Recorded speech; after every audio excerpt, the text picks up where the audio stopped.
Good morning, and I wanted to continue a little bit deeper on the story of the Garden of Eden and the two trees.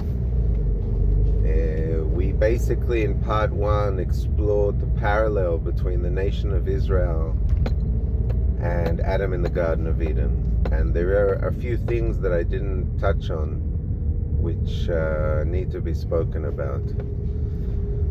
Basically, the tree of life and the tree of knowledge are one tree. They both represent God, because we are told very clearly God gives life and God decides when somebody dies. So he's also the tree of death. The two aspects, male and female. And what the Torah essentially is a combination of positive commandments, things you should do and things you should not do, positive and negative. So all the positive commandments are related to the tree of life, and each positive commandment has a different type of blessing attached to it.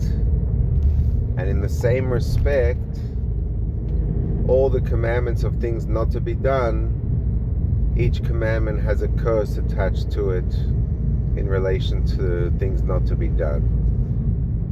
So this is an important point to bring up. I don't think I brought it up in part one, that the Torah is essentially the instruction that was given to Adam in the Garden of Eden. Adam was given the Torah. It was not written down, but it was given to him orally.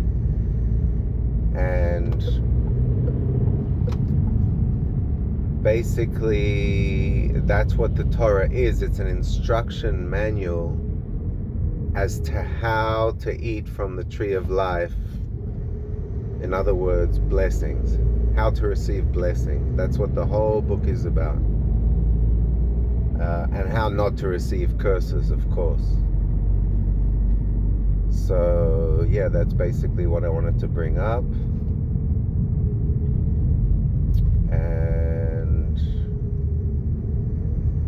As you can see, there are different categories within the Torah.